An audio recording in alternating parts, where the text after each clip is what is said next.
Un periodismo que educa, que informa, que construye.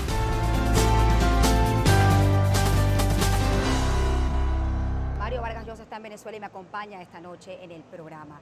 Yo le preguntaba, justamente con la percepción que tuvo Gabriel García Márquez después que conversó con el presidente Hugo Chávez, él no sabía si estaba conversando con un verdadero revolucionario o con un dictador. ¿Y cree usted que ahora, pues que ya no está, es momento para evaluar su obra?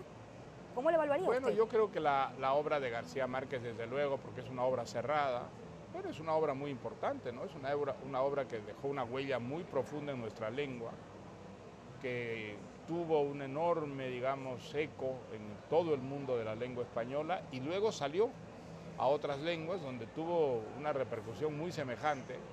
Creo que es uno de los grandes escritores de nuestro tiempo, sin ninguna duda, y que sus novelas van a seguir ganando lectores, ¿no? Después de muerto. Creo que es lo mejor que le puede pasar a un escritor, saber que su obra lo va a sobrevivir. Y la otra obra, la obra del presidente Chávez, ¿cómo la evaluaría? Pues yo creo que el presidente Chávez está dentro de una tradición latinoamericana, que es la tradición del hombre fuerte, del caudillo. Él fue un caudillo que vivió profundamente la utopía socialista, en una época en que la utopía socialista comenzaba a desmoronarse, que en el mundo entero iba desapareciendo. Él, sin embargo, pues como era un hombre tan carismático, ¿no?, le llegó a dar una especie de reanimación que llegó a seducir, ¿no?, a mucha gente, a muchos venezolanos, y esa fue la razón del apoyo que obtuvo en la primera época. Creo que luego los propios venezolanos y mucha de la gente que se compró, digamos, su sueño socialista, se dio cuenta que esa era una utopía que había fracasado en todo el mundo y que irremediablemente a la corta o a la larga iba a fracasar también en Venezuela, que iba a empobrecer al país, que en lugar de traer más justicia social iba a traer muchísima pobreza, que iba a crear un sistema en el que las libertades iban a ir agostándose, desapareciendo, y que eso finalmente iba a crear unas tensiones internas muy fuertes, que es lo que, digamos, le ha tocado vivir al presidente Maduro, ¿no? Una herencia que desgraciadamente ha sido la que han dejado todos los regímenes comunistas, socialistas, centralistas, populistas en el mundo entero.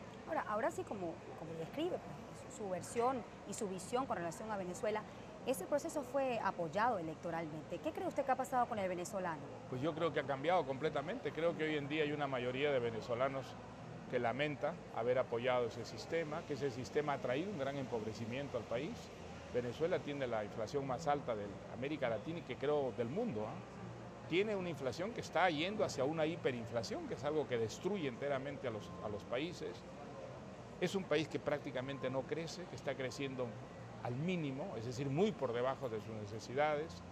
Al mismo tiempo, es un país que vive un fenómeno de violencia terrible, es el país más violento, más inseguro de la tierra, y al mismo tiempo ese país que se empobrece, que vive en ese caos, tiene los recursos más ricos del mundo. Probablemente debería tener los mismos niveles de vida de Suiza o de Suecia, pero han sido tan mal administrados, han sido dilapidados de tal manera en materializar esa utopía irrealizable, que Venezuela es el país que se ha empobrecido más en América Latina y está en la actualidad entre los países del furgón de cola del desarrollo latinoamericano.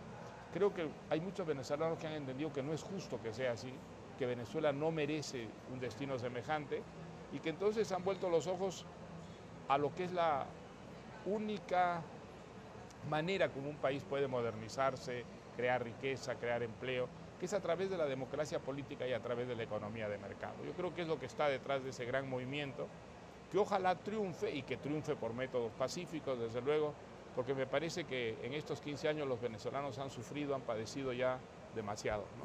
Recuerdo cuando usted ganó el premio Nobel, hizo un discurso muy apasionado en defensa de la lectura y decía que sí, la lectura y los libros tienen una capacidad de redención. Sin ninguna duda. ¿Cuál cree usted o qué le recomendaría, qué libros le recomendaría a estos muchachos que hoy están en la calle buscando un cambio en el país? Del modelo pues yo político. Bueno, hay muy buena literatura venezolana, o sea que pueden, digamos, leer a muchos autores venezolanos, pero le voy a citar a un autor que yo admiro mucho, que creo que nunca fue suficientemente reconocido en vida, que es Arturo Uslar Pietri. Arturo Uslar Pietri fue un gran novelista, él escribió libros maravillosos, Las Lanzas Coloradas, El Camino de Santiago, y además un gran ensayista. Y fue un hombre moderado, un hombre que creía en el diálogo, que creía en la coexistencia pacífica, un hombre moderno y al mismo tiempo muy encariñado con la tradición venezolana. Yo creo que es uno de los pensadores y escritores venezolanos que todavía no ha recibido el reconocimiento que merece en América Latina. Me queda poco tiempo, tengo que hablar de Gabriel García Márquez.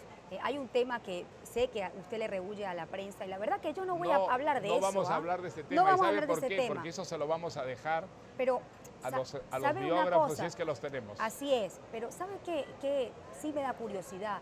Es por qué, ya que ya partió, ¿por qué ustedes nunca supieron solventar esas diferencias? Pues va a tener usted que esperar unos 30 o 40 años hasta que salga el libro definitivo que cuente esa historia. Esa historia, García Márquez y yo hemos dejado que la ¿Por qué nunca lo contaron? No le historiadores. estoy preguntando por qué, ojo, pero ¿por qué nunca lo contaron?